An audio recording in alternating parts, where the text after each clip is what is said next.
the business cycles.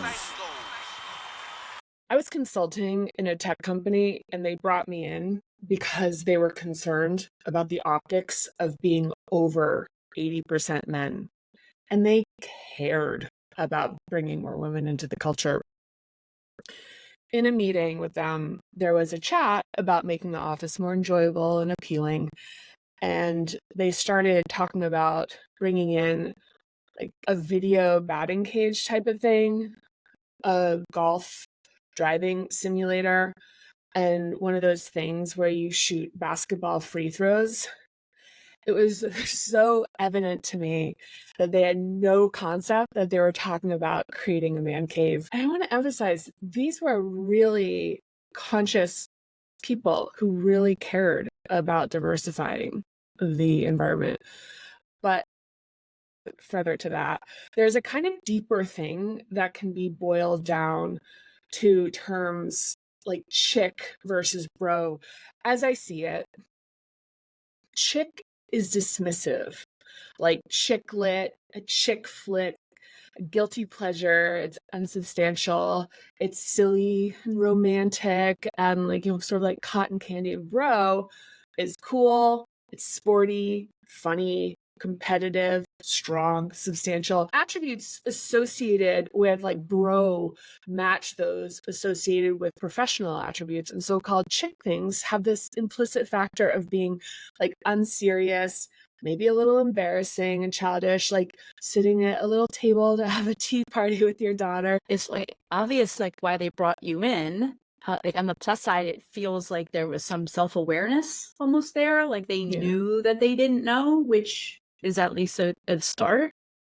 But I'm still struck by how stereotypical their recommendations were, like almost a caricature of what men in tech should want. Like, I'd be curious to know if there was like one extroverted guy proposing those things, or if there were just a lot of people working there with that personality type. It was actually what they wanted.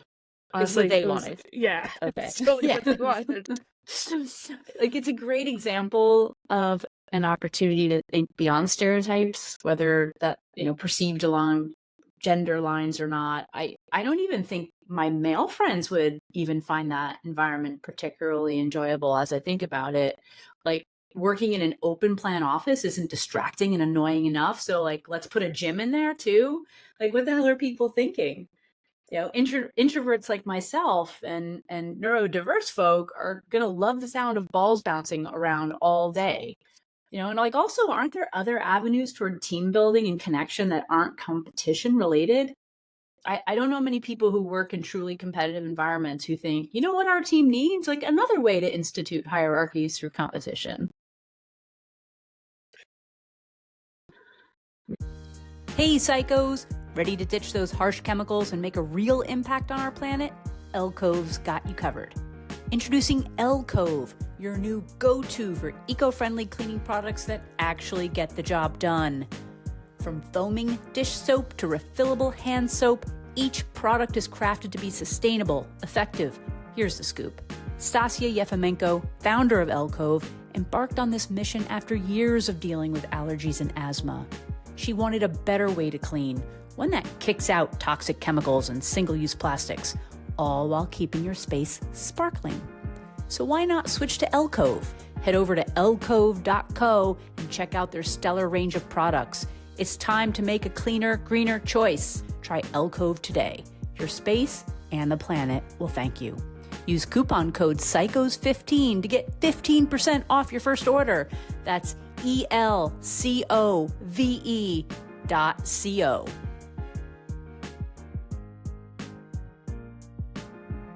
A female friend of mine who's a corporate lawyer shared her frustrations with me about her male boss, the CEO of a mid-sized financial institution here in the US. The woman, who I'll call Sarah, described her boss, who we'll call Bruce, as being a smart, effective leader who ran the business pragmatically. At the time we spoke, Sarah had been working for Bruce for 3 years. She made a point of stressing to me that he wasn't a bad guy and was liked by all. Sarah was the only woman on Bruce's operating committee. While they had a decent relationship one-on-one, Sarah experienced Bruce differently in a group context, whether at OC meetings, planning sessions, or offsites. Bruce loved sports, and so did most of his male direct reports. Sarah described to me how most Monday morning OC meetings began with someone, sometimes Bruce himself, opening the meeting with commentary about how their local football or basketball or baseball, whatever the season was, game went. My first response was like, yeah, okay, I've had that experience throughout my career too. Like the Olympics was just on, the World Series, the Super Bowl. But she explained to me that it wasn't just talking about the playoffs or the Super Bowl, but that the discussion of sports happened every single Monday morning year round. And in addition to professional U.S. sports, Sarah's male colleagues discussed college and international sports too. So like Bruce and his male employees' enjoyment of sports created an opportunity for bonding and socializing in a way which left Sarah out in the cold. As the only woman on the operating committee, it's not hard to see how she would find this behavior alienating. She also noticed Bruce loved to use sports metaphors as part of his leadership style. He'd say things like, when you're down by 10, you just give LeBron the ball. And because Sarah didn't know much about sports, these comments made no sense to her. This is a great example of where a male leader has an unseen opportunity to really elevate his effectiveness by stepping back and objectively evaluating his persona. We did a show recently, episode 15, where we talked about personas, and this example speaks to its value. Bruce doesn't sound like he's a bad guy. In fact, from a distance, I would analyze his sports-related chattiness as reflecting some insecurity on his part. He may be at a place in his career where he's been successful by being friendly and building camaraderie with colleagues on benign topics. But as a CEO of a diverse team, he may not be aware that this behavior might telegraph nervousness or lack of confidence, or how it might alienate members of his staff who aren't really into sports. And while Sarah is a woman, it's also worth noting that some men don't care about sports either. And they might feel even more alienated in this kind of culture since they carry societal and gender expectations that go with it. True. Bruce will be more effective when he builds a strong, connected leadership team and learns how to communicate sentiment and concepts in more accessible ways. Most everyone listening has experienced the sometimes awkward first 5 minutes of a call where in most Western cultures, people warm up by discussing pleasantries while waiting for all participants to join.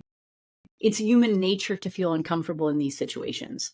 The gap can make us feel self-conscious, as well as give us a communication cue to fill the silence and remove any doubt of disinterest or disagreement. In my experience, filling silences in these work scenarios can be very performative. Personally, I'm a huge fan of talking about weather because it's super relatable and easy to cut off at a moment's notice.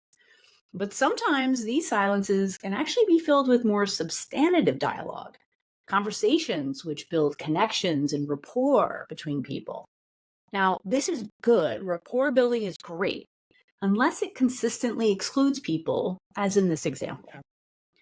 So CEO Bruce is attempting to telegraph approachability, lightheartedness, and even some vulnerability through disclosing information about his personal hobbies and interests. His over-reliance on sports is due to his historic comfort level with the topic. He's missing an opportunity for all of his employees to relate to him and to understand his perspective.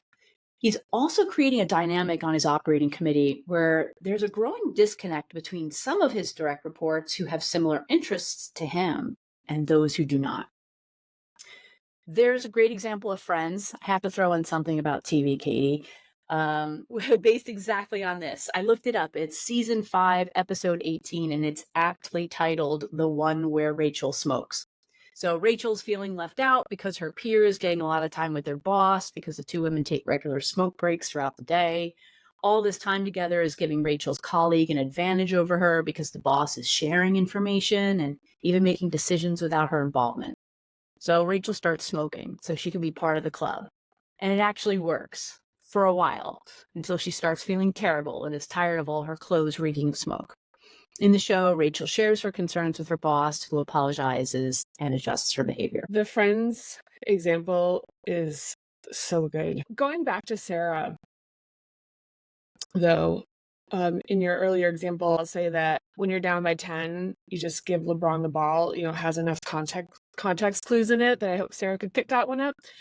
But all joking aside, when the analogies get into player behaviors and personalities as comparisons to workplace situations, that's where it becomes like another language. And anyone without the knowledge is left out. I would argue, and this is similar to what I was talking about with the man cave, is that Bruce isn't necessarily insecure or uncomfortable, but rather that he is perhaps too comfortable and only understands how to connect with people who are like him, which signals a lot of other issues, as you pointed out to, which, as I've seen people like him struggle with customer calls, developing rapport, and interfacing with people from different cultures and backgrounds. And when they can't connect, because there is the relative position of power, the employee winds up taking the hit in political capital and access to opportunity. At its core, the example of using sports talk has lack of understanding of what an analogy is and how to use it effectively. A couple companies ago, there was this guy he was a peer on my leadership team who used combat analogies.